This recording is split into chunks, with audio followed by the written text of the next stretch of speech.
Now on Good Morning El Paso, it is the scene of the worst mass shooting in the U.S. This morning, new details about the gunman and reaction from his father. Local lawmakers respond to the massacre. The messages from our state senator and county sheriff for the borderland. Live, where news comes first. From the Mesilla Valley and Las Cruces to El Paso and the borderland. This is ABC7's Good Morning El Paso. I know when I woke up this morning to the phone calls of, if everybody's okay, he told me the last thing he got from his friend was, I've been shot and our mutual friend is dead. Nothing's been confirmed on their friend as of yet that was deceased. And Julie's. It's the deadliest mass shooting in the United States and the nation's worst terror attack since 9/11. An American-born man who'd pledged allegiance to ISIS gunned down 50 people early Sunday at an LGBT nightclub in Orlando. Victims have been identified as of this morning. Now we're looking at dozens who have been identified. The latest number showing 24. A very good morning to El Paso, Las Cruces, and Juarez. I'm Stephanie Valle. And I'm Floren. Good morning, everyone. Let's get right to Crystal Cly and talk about our forecast before we get to more details on that shooting. Yes, good morning, Crystal. Good morning. Forecast for us today includes temperatures that are very warm to start out our day. Take a look here at some of our ABC7 Storm Track WeatherNet sites. We've got 80s on the map still this morning. At 82, Texas Tech Health Sciences School, and 81 at St. Pius School. Mid-70s for us here at the station, and actually at 77 at Rosa Guerrero Elementary. These temperatures going to continue just warming up all the way to upper 90s for forecast highs today. Then you take a look at your clouds and radar map, and when we see here, mostly clear to some scattered clouds out there, but we do have this area of some spotty rain that's been pumping over now parts of TRC, I-25, and heading to the north into more central parts of New Mexico. Otherwise, not a lot to track out there this morning. So, coming up in just a bit, we will talk a little more about possibly tracking any activity on that forecast. That's a bit away. All right, thanks so much, Crystal. Headlines now. Our complete coverage of the massacre in Orlando begins in just a moment, but first we have local breaking news. The El Paso Police Department confirming its SWAT team is in the Lower Valley right now. This is happening on the 8900 block of Hayatqua. ABC7's Denise Olivas is live on the scene with more right now. Good morning, Denise. What can you tell us?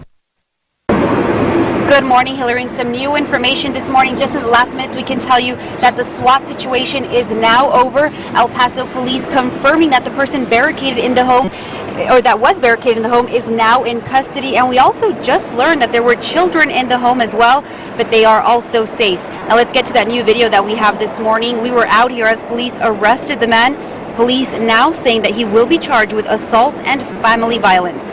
The SWAT team and Mobile Regional Command Center have left already, and officers no longer at the scene, so this street Orioqua is no longer blocked off, and Zaragoza also not a traffic issue this morning. As soon as we get any more information, of course, we will pass it along, but for now, we are live in El Paso's Lower Valley. Denise Olivas, ABC7. Okay, thank you, Denise, for that update.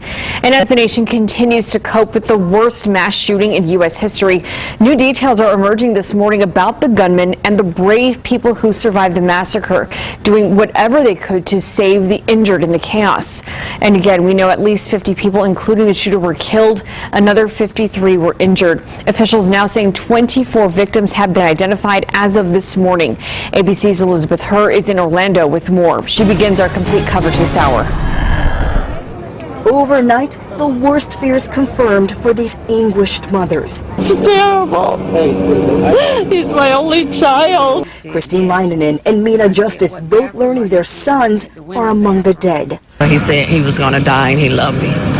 That's the last thing I heard. Justice sharing these heartbreaking text messages revealing her son and others were held hostage inside this gay nightclub in Orlando. We're being told possibly up to 15 remaining in the club that are barricaded in. There was bodies everywhere, and I was crawling. I just kept crawling. The 3 hours of terror ending after SWAT officers breached a wall of the club and exchanged gunfire with the suspect.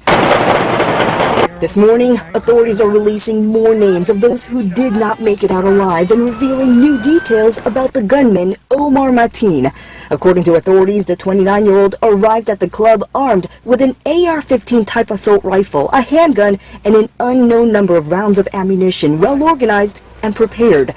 Then called 911 after the shooting began to pledge his allegiance to ISIS. His ex-wife says she is shocked but not surprised. Honestly say that this was a sick person.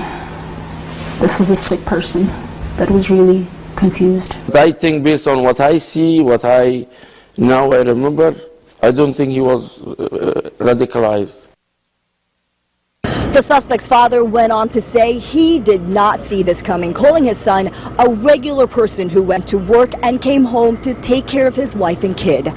Elizabeth Herr, ABC News, Orlando. Meanwhile, local lawmakers and law enforcement officials also gathered.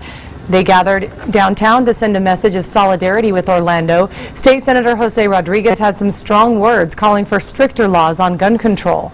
This country that allows people to use assault weapons, and yet there are those who still insist that our Second Amendment rights allow us to carry military-style weapons.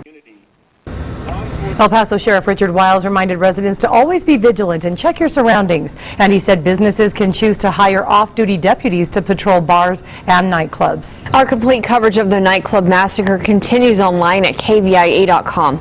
You can find the list of identified victims, highlights from a news conference held by local city and county leaders, background information on the gunman, plus information on mass shootings in the United States. Police have not arrested any suspects in a homicide on the west side. Police say a man in his 30s was found dead inside his apartment with gunshot wounds.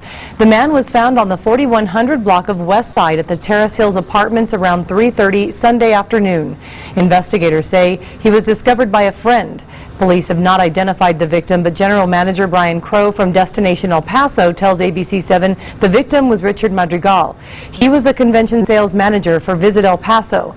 Crow sent ABC7 a statement expressing sadness and condolences to his family, friends, and his colleagues over the death. It is now 6:07, time for weather and traffic on the 7s. And let's check in with Crystal, see if she has any good news for us today. We need it.